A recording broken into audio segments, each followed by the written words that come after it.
Assalamualaikum warahmatullahi wabarakatuh. Alhamdulillah allazi ja'alana min ibadihil muttaqin. Asyhadu an la ilaha illallah wahdahu la syarika lah, al-malikul haqqul mubin. Wa asyhadu anna Muhammadan abduhu wa rasuluhu as-sadiqul wa'dul amin. Allahumma fasalli wa sallim ala hadzal nabiyil karim Muhammadin wa ala alihi wa sahbihi ajma'in. Amma ba'du, yaqulullahu tabaraka wa ta'ala fil Qur'anil Karim wa huwa asdaqul qailin. A'udzu billahi minasy syaithanir rajim. Bismillahirrahmanirrahim. Ya ayyuhallazina amanu taqullaha haqqa tuqatih wa la tamutunna illa wa antum muslimun. Kaum muslimin, shaimin, shaimat rahimakumullah. Puji syukur kita panjatkan kepada Allah Subhanahu wa taala. Allah yang masih memberikan kesempatan kepada kita untuk senantiasa melakukan apa yang menjadi perintah Allah, mensyukuri berbagai macam karunia nikmatnya, baik nikmat sehat, nikmat afiat, nikmat panjang umur, terlebih nikmat iman dan nikmat Islam. Semoga karunia Allah yang begitu besar ini kita dapat jadikan sarana untuk kita selalu mengabdi, menyembah, beribadah, minta pertolongan hanya kepada Allah Subhanahu wa taala. Salawat riding salam kepada qudwatul ummah Nabi Agung Muhammad sallallahu alaihi wasallam. Semoga kita yang istiqamah, kita yang konsisten dengan ajaran-ajaran dan sunnah yang dibawa oleh baginda Rasulullah ini dapat menjadikan wasilah agar baginda Rasulullah sallallahu alaihi wasallam kelak akan memberikan syafaat uzmanya kepada kita semua. Amin ya rabbal alamin. Ma'asyiral hadirin, shaimin, shaimat rahimakumullah. Tema kita di sore hari ini adalah menjadi pribadi muslim yang bertakwa. Takwa artinya imtisalul awamiri wajtinabun nawahi. Menjalankan apa yang menjadi perintah Allah dan kita berusaha untuk menjauhi apa yang menjadi larangan Allah Subhanahu wa taala.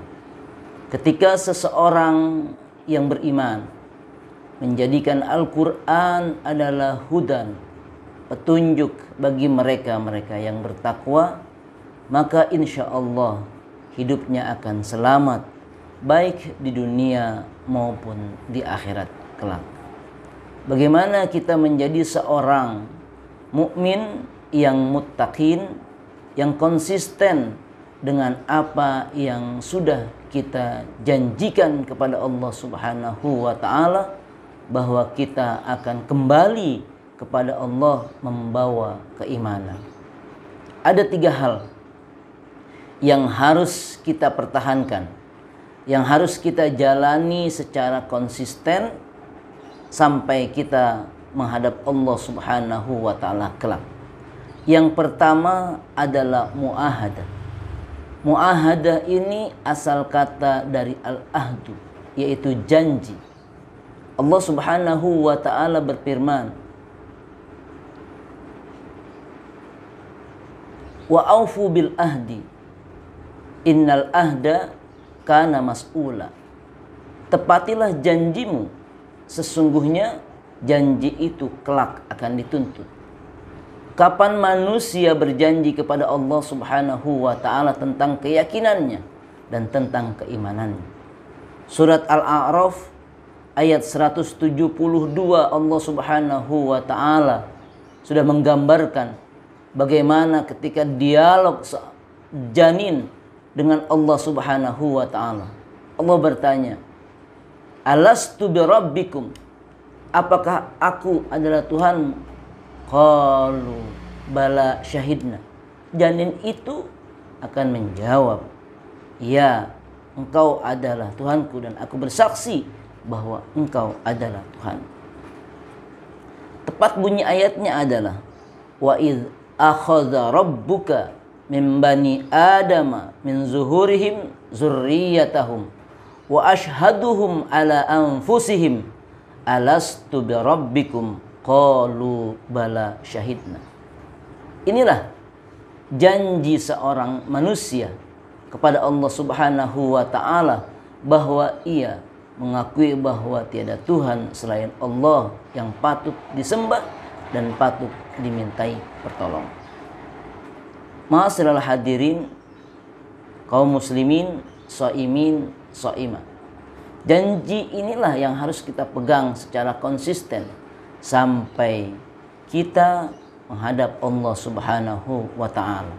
Sebagaimana firman Allah dalam wasiat khutbah Jumat yang sering kali didengar oleh kaum muslimin yang hadir pada salat Jumat, ya ayyuhallazina amanu taqullaha haqqa tuqatih wa la tamutunna illa wa antum muslimun. Wahai orang-orang yang beriman, bertakwalah kepada Allah Subhanahu wa taala dengan sebenar-benarnya takwa dan jangan sampai meninggal pada menghadap Allah Subhanahu wa taala dengan kita tanpa membawa keislaman dan keimanan kepada Allah Subhanahu wa taala. Yang kedua, mujahadah. Mujahadah ini berarti bersungguh-sungguh.